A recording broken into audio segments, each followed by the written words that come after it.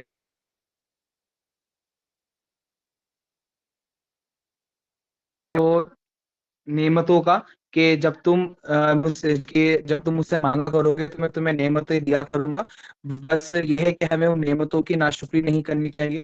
اور جیسے میں تکبر والی بات میں بولا تھا کہ یہ نہیں سمجھنا چاہیے کہ جو ہمیں ملا ہے یہ ہماری خود کی کیپیبلٹی کے لیے ملا ہے، بلکہ یہ ہے کہ اللہ جو نعمتیں دے اس کا شکر ادا کرو. اور جتنا تم شکر ادا کرو گے میری نعمتوں کا، میں اتنا ہی اپنے خزانے تمہارے اوپر نچھاور کروں گا، اتنا ہی اللہ ہم لوگوں کو جو ہے اپنے خزانے سے دے گا. لیکن اگر یہ کہ ہم نعمتوں کو جھٹلائیں گے یا ان سے منہ موڑیں گے یا ان سے چھپائیں گے تو پھر آلریڈی اللہ ہم سے ناراض ہو جائے گا. تو یہ کچھ وہ وعدے ہیں جو اللہ نے ہم لوگوں سے کرے.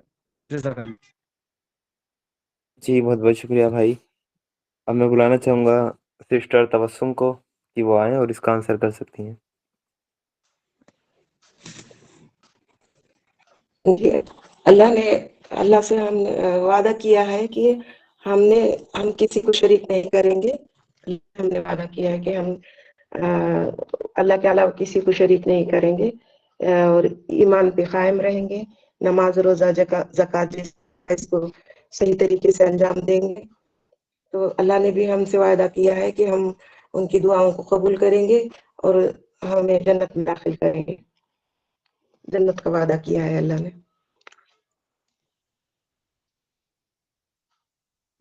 جی سسٹر بہت بہت شکریہ. میں بلانا چاہوں گا سسٹر شمع کو کہ وہ آئیں اور آنسر رکھ سکتی ہیں. السلام علیکم. وعلیکم السلام. ہم نے اللہ سے کیا کیا وعدے کیے ہیں؟ اللہ تعالیٰ نے عالم اربع میں ہمیں اکٹھا کیا اور اللہ تعالیٰ نے ہم نے اللہ تعالیٰ سے وعدہ لیا کہ اللہ تعالیٰ ہم دنیا میں جائیں گے تیری ہی بندگی کریں گے، تیری عبادت کریں گے اور کسی کو تیرے ساتھ شریک نہیں ٹھہرائیں گے. اور اللہ کا وعدہ ہے کہ اگر بندہ میری اطاعت کرے گا، میرے حکموں کو فالو کرے گا تو اللہ تعالیٰ نے ہمارے لیے جنت رکھی ہے، اس میں بے شمار نعمتیں ہیں اور نعمتیں ہمیں اللہ تعالیٰ دنیا میں بھی دیتا ہے. ہمیں شکر ادا کرتے رہنا چاہیے. جزاک اللہ. جی بہت بہت شکریہ سسٹر اس کا آنسر کرنے کے لیے. الحمدللہ 4 لوگوں نے اس کا آنسر دیا اور اب چلتے ہیں اس کے فائنل آنسر کی طرف. تو سبھی ساتھیوں نے اس کا بہترین آنسر دیا ہے، لیکن ایک پوائنٹ سبھی سے اسکپ ہوا ہے. باقی الحمدللہ آنسر بہترین دیا ہے کہ پہلا انسان نے جو اللہ تعالیٰ سے وعدہ کیا ہے وہ تو توحید کا وعدہ ہے، یعنی جو عالم ارواح میں بھی کیا ہے اور اس دنیا میں بھی ہر نماز میں ہر رکعت میں ہم کرتے ہیں ایاک نعبد و ایاک نستعین، اللہ ہم صرف تیری ہی عبادت کرتے ہیں اور تجھی سے ہی ہم مدد مانگتے ہیں. تو یہ الحمدللہ سبھی ساتھیوں نے توحید کا وعدہ اس کا آنسر تو الحمدللہ صحیح دیا ہے اور ہمیں اسی پر وہ قائم رہنا چاہیے کہ اللہ تعالیٰ کے علاوہ ہم کسی کی عبادت اور بندگی نہ کریں. بدلے میں پھر اللہ تعالیٰ کے کچھ ہم سے وعدے ہیں کہ واجد بھائی نے اس کی ڈیٹیل بھی بتائی ہے الگ الگ وعدوں کی. ہاں وہ اور اس کے علاوہ جو اللہ تعالیٰ نے وہ وعدہ کر کے ہی مخاطب کیا ہے وہ قرآن میں، وہ پوائنٹ ہر کسی سے چھوٹا ہے. انشاءاللہ وہ پوائنٹ میں رکھنا چاہوں گا کہ اللہ تعالیٰ نے انسان سے خلافت کا وعدہ کیا ہے، اس کے لیے شرطیں بھی لگائی ہیں. سورہ نور جب ہم پڑھتے ہیں آیت نمبر 55 میں اللہ تعالیٰ کا وعدہ ملتا ہے اور انہی الفاظ کے ساتھ آیت میں آپ کے سامنے پڑھ دیتا ہوں. اللہ تعالیٰ نے کہا اللہ نے وعدہ کیا ہے تم میں سے ان لوگوں کے ساتھ جو ایمان لائے اور اچھے کام کرے کہ وہ ان کو اسی طرح زمین میں خلیفہ بنائے گا جس طرح ان سے پہلے ہوئے گزروں کو جو لوگ گزر چکے ہیں ان کو بنا چکا ہے. یعنی یہ اللہ تعالیٰ کا وعدہ ہے تم میں سے، وہ سب کے ساتھ نہیں ہے، صرف ان لوگوں کے ساتھ ہے جن میں 2 کوالٹیز ہیں. پہلی ایمان لائے، دوسری نیک عمل کرے. ان لوگوں سے اللہ تعالیٰ کا وعدہ ہے کہ وہ تمہیں زمین میں خلیفہ بنائے گا، تمہیں خلافت عطا کرے گا. اور یہی وعدہ یعنی جو دنیا میں ہم سے وعدہ ہے، اللہ تعالیٰ کے 2 وعدے ہم سے ہیں. تو جو دوسرا کی پورشن ہے وہ تو الحمدللہ سب نے کور کیا ہے کہ آخرت میں، یعنی آخرت میں اگر ہم ایمان لائیں گے نیک اعمال کریں گے تو اللہ تعالیٰ کا وعدہ ہے. قرآن میں جگہ جگہ اللہ تعالیٰ نے بتایا کہ تم میں سے جو لوگ ایمان لائیں اور نیک اعمال کریں ان کے لیے جنت ہے، ان کے لیے نہریں ہیں، ان کے لیے باغات ہیں. وہ قرآن میں جگہ جگہ اللہ تعالیٰ نے وعدہ کیا ہے. تو وہ وعدہ پورا کرے گا اللہ تعالیٰ آخرت میں، یعنی اس دنیا سے جانے کے بعد. لیکن اس دنیا میں بھی ہے کہ اللہ تعالیٰ نے ہم سے کچھ وعدے کیے ہیں. جو سب سے بڑا وعدہ ہے اس میں سے وہ ہے خلافت کا وعدہ. کہ دنیا میں تو تم ہی سربلند رہوگے. اللہ تعالیٰ نے سورہ آل عمران آیت نمبر 139 میں ہی فرمایا کہ ہمت نہ ہارو، غم نہ کرو، تم ہی سربلند رہو گے اگرچہ تم مومن ہو. صرف وہاں ایک ہی شرط لگائیے، بس تم مومن ہونے چاہیے، تو دنیا میں تم ہی سربلند رہو گے، تم جلیل و خوار نہیں ہوں گے. اور خلافت کا کی وعدہ ہے. مومن کے جو خصوصیات ہیں وہ کیا ہیں؟ کہ وہ ایمان لاتا ہے اور نیک اعمال کرتا ہے. تو اللہ تعالیٰ جو اپنا وعدہ پورا کرے گا اس کے لیے دو شرطیں انسان میں دیکھے گا کہ وہ ایمان لائے، وہ سچا ایمان لائے، حقیقی ایمان لائے، اور پھر نیک اعمال بھی وہ کریں گے تو اللہ تعالیٰ ان کو خلافت عطا کر دے گا. اب ہم نے یہ جو ڈسکس کیا تھا سورہ بنی اسرائیل آیت نمبر 34 میں ہم نے یہ ڈسکس کیا تھا، جہاں اللہ تعالیٰ نے کہا تھا کہ اپنے وعدوں کی پابندی کرو، اور بے شک اللہ تعالیٰ وعدوں کے بارے میں تم سے جواب دہی کرے گا. تو جو اللہ ہم سے وعدوں کے بارے میں جواب دہی کرے گا، جو ہم آپس میں ایک دوسرے سے وعدے کرتے ہیں، ہم نے اللہ تعالیٰ سے وعدہ کیا، اس کے بارے میں جو اللہ ہم سے جواب دہی کرے گا آخرت میں، کیا وہ اللہ اپنا کیا ہوا وعدہ پورا نہیں کرے گا ہمارے ساتھ؟ کہ وہ ہم سے تو جواب دہی کرے کہ تم بتائیں تم نے وعدہ پورا کیا نہیں کیا، لیکن خود کیا وہ اپنے مطلب کے وعدے سے مکر جائے گا؟ نہیں. آج بتائیں کہ دنیا میں کیا ہم سربلند ہیں؟ نہیں ہے. دنیا کی باغ ڈور ہمارے ہاتھ میں ہے؟ نہیں ہے. دنیا میں خلافت ہمارے پاس ہے؟ نہیں ہے. تو اس کا مطلب کیا ہوا؟ اللہ تعالیٰ نے اپنا وعدہ پورا نہیں کیا، یا ہم نے وہ شرط پوری نہیں کری جو اللہ تعالیٰ نے وعدہ پورا کرنے کے بعد لگائی تھی. ہم نے وہ شرط پوری نہیں کری. تم میں سے جو لوگ ایمان لائے، اللہ تعالیٰ نے وعدہ کیا ہے، ہر کسی کے ساتھ نہیں کیا، اللہ نے وعدہ کیا ہے تم میں سے ان لوگوں کے ساتھ جو ایمان لائے اور اچھے کام کریں. ان لوگوں کے ساتھ وعدہ ہے خلافت کا. اس کا مطلب نہ ہم ایمان لائے حقیقی معنوں میں، اور نہ ہم وہ نیک اعمال کر رہے ہیں جو قرآن ہم سے ڈیمانڈ کرتا ہے، نہ ہم اللہ کی راہ میں جد و جہد کر رہے ہیں، اور ہمارا ایمان اتنا ٹوٹا پھوٹا ہے کہ اللہ تعالیٰ کا وہ وعدہ ہمارے اوپر پورا نہیں ہو رہا. تو ہمیں حقیقی معنوں میں اللہ تعالیٰ پر ایمان رکھنا ہے، اسلام پر ایمان رکھنا ہے، اس کی ہر ایک بات کو ہمیں سچا ماننا ہے. یہ ہمارے لیے آخری سند ہونی چاہیے کہ بھئی قرآن و سنت سے بات مل گئی، اس سے اوپر ہمیں کوئی اور سند نہیں چاہیے. یہ ہمارا ایمان ہو، اور ہم نیک اعمال بھی کریں پھر ساتھ ساتھ، تو پھر اللہ تعالیٰ تمہیں دنیا میں سربلند کر دے گا. بہت سے لوگ کہتے ہیں ایجوکیشن میں آگے نکلیں گے تو سربلند ہوں گے، مسلمانوں پہ پیسہ نہیں ہے سربلند ہوں گے. سب فالتو کی باتیں ہیں. اللہ تعالیٰ نے کیا ہی نہیں ایسا وعدہ. اگر یہ وعدہ ہوتا تو مسلم امت کے پاس پیسوں کے بھرمار ہے. عرب کنٹریز چلے جائیں، ایجوکیشن کی بھرمار ہے، بہت مطلب کہ پڑھے لکھے انٹلیکچوئل پڑھے ہیں، لیکن پھر بھی دنیا میں کوئی عزت نام کی ان کے پاس کوئی چیز نہیں ہے. تو اللہ تعالیٰ کا وعدہ ان لوگوں کے ساتھ ہے جو ایمان لائیں گے اور نیک اعمال کریں گے، وہ وعدہ ہے خلافت کا. تو یہ وعدہ سب سے اسکپ ہوا ہے. الحمدللہ باقی سب آنسر ہر ساتھی نے اس کا ٹھیک طریقے سے دیا ہے. اس کے بعد چلتے ہیں ہم اپنے نیکسٹ کوشچن پہ. کوشچن نمبر 7 یہ اسکرین آپ کی اسکرین کے سامنے ہے. والدین کی فضیلت پر وہ کوئی بھی ایک آیت یا حدیث بتائیے. یعنی آپ اس کوشچن میں والدین کی فضیلت پہ، والدین کے حقوق پہ قرآن کی کوئی بھی ایک آیت، وہ صرف ایک آیت یا کوئی بھی ایک حدیث آپ بتا سکتے ہیں. تو بڑا آسان کوشچن ہے. والدین ہم سب کے ہوتے ہیں، ان کے ساتھ ہمیں کیسا سلوک کرنا چاہیے. قرآن کی آیت یا حدیث کے ذریعے صرف ایک حدیث یا ایک قرآن کی آیت، دونوں میں سے آپ ایک بھی آنسر وہ کر سکتے ہیں، آپ کو پورے مارکس انشاءاللہ دیے جائیں گے. تو یہ بڑا آسان کوشچن ہے. تو میں چاہتا ہوں آپ جلدی سے اپنے اپنے ہینڈ ریس کر لیجئے.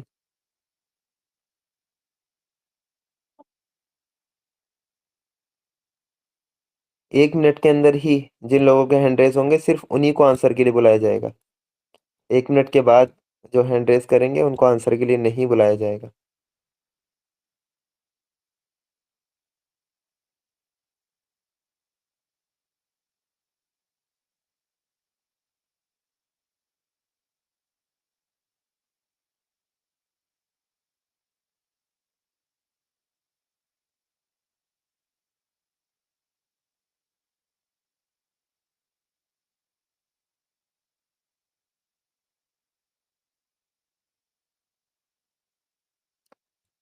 بڑا ہی آسان کوشچن ہے. والدین کے حقوق آپ نے سنے ہیں، اس کلاس سے پہلے بھی سنے ہی ہوں گے، حدیثیں بھی پتہ ہی ہوں گی. والدین کی خدمت آپ پر فرض ہے.